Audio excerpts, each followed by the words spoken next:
તો ગોધરામાં ભારે વરસાદથી શહેરના અનેક વિસ્તારમાં પાણી ભરાયા તેમજ તંત્રની પ્રી મોન્સૂન કામગીરી સામે સવાલ ઉઠ્યા ત્યારે પાલિકાના જવાબદાર અધિકારીઓએ ટેલિફોનિક વાતચીતમાં ઉડાઉ જવાબ આપ્યો હોવાનો સ્થાનિકોએ આરોપ લગાવ્યો। ગોધરામાં ભારે વરસાદથી શહેરના અનેક વિસ્તારમાં જળબંબાકારની સ્થિતિ છે તેવામાં નગરપાલિકાના અધિકારી દિનેશ કામોલ ગોધરાની સરખામણી અમદાવાદ સાથે કરતા જોવા મળ્યા। જોકે હાલ તો લોકોએ વરસાદી પાણીથી હાલાકી વેઠવી પડી રહી છે।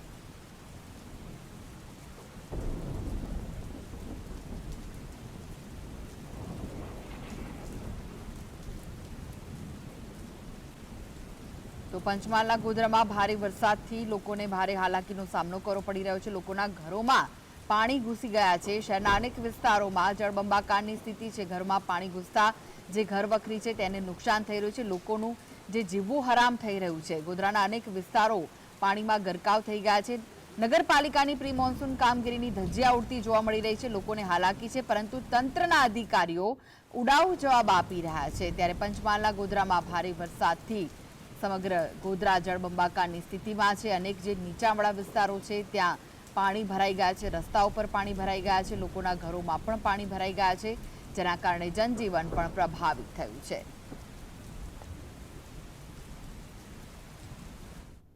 તો આ વિશે વધુ માહિતી માટે જોડાઈ ગયા છે ગોધરાથી સંવાદદાતા રવિ। જે રીતે વરસાદ વરસ્યો છે ગોધરામાં જળબંબાકારની સ્થિતિ નિર્માણ પામી છે, હાલમાં શું અપડેટ્સ મળી રહ્યા છે? જી ચોક્કસથી જણાવી દઉં કૃષ્ણ, ગઈકાલે જે રીતે ભારે વરસાદ વરસ્યો હતો ગોધરામાં 11 ઇંચ જેટલો વરસાદ નોંધાયો છે જેના કારણે નીચાણવાળા વિસ્તારો છે તે તમામ જળમગ્ન બન્યા હતા। વરસાદી પાણી જે તમામ વિસ્તારમાં ભરાઈ ચૂક્યા હતા। લોકોને ભારે હાલાકી પડી હતી। આજે બીજો દિવસ છે। આજે આપ જોઈ રહ્યા છો સીધી દ્રશ્યોમાં કે કઈ રીતે પ્રભાવિત થયું છે અને જે લોકો છે તે પોતાના કામ ધંધે નીકળી રહ્યા છે। વરસાદનું જોર છે તે ઓછું છે ને જરબર વરસાદ હાલ ગોધરા શહેરમાં પડી રહ્યો છે। ખાસ કરીને જો વાત કરવામાં આવે તો ગઈકાલે જે રીતે વરસાદ ખાબક્યો જેના કારણે જે નીચેવાળા વિસ્તારો છે તે તમામ જળમગ્ન બન્યા હતા। લોકોને ભારે હાલાકી પડી હતી। આખી રાત લોકોને ઉજાગરા કરવા પડ્યા હતા પાલિકાના પાપે, કેમ કે પાલિકાએ જે પ્રી મોન્સૂન કામગીરી કરવાની હતી તે ક્યાંક ને ક્યાંક કરવામાં તે લોકો નિષ્ફળ સાબિત થઈ રહ્યા છે જેના કારણે લોકોના ઘરોમાં પાણી ભરાયું હતું। ગોધરા શહેરના જો ખાડી ચિત્રા વિસ્તારની વાત કરવામાં આવે તો ઘૂંટણસમાં પાણી લોકોના ઘરોમાં ભરાયા હતા। તો બીજી તરફ ભુરાવા વિસ્તાર પણ જે સમગ્ર જે 40 જેટલી સોસાયટીઓ છે તમામ પાણી થઈ ગઈ હતી। એવા તો ગોધરા શહેરના અનેકો વિસ્તાર છે કે જ્યાં વરસાદી પાણી ભરાયા હતા। લોકોને ભારે હાલાકી પડી હતી। આખી રાત વીજળી છે તે ગુલ થઈ ગઈ હતી જેના કારણે લોકો રવિ, આજે પાણી ભરાયા હતા લોકોના ઘરોમાં, તે નિકાલ માટેની કોઈ વ્યવસ્થા કરાઈ છે? કારણ કે જે લોકો છે તે હેરાન પરેશાન થઈ રહ્યા છે અને તંત્ર ઉડાઉ જવાબ આપે છે।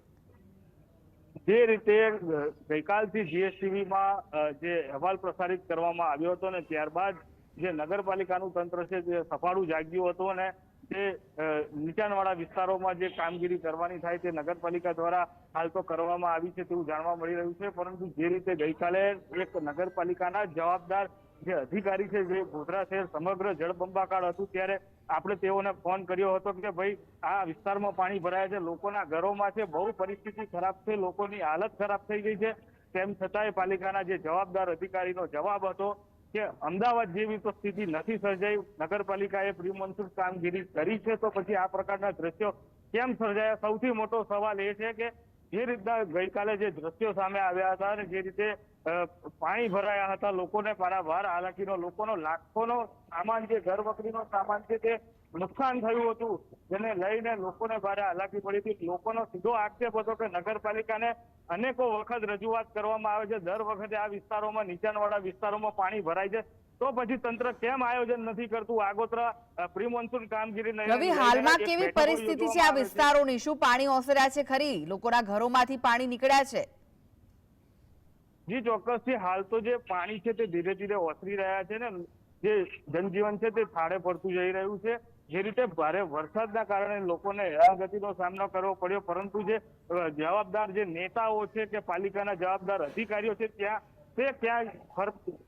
ફરક્યા સુદ્ધા નતા જેને લીધે લોકોમાં ભારે આક્રોશ જોવા મળ્યો હતો। જી, આભાર રવિ સમગ્ર માહિતી આપવા માટે। તો ગોધરામાં લોકોના ઘરોમાં પાણી ઘૂસી ગયા હતા અને તેના કારણે જનજીવન પણ પ્રભાવિત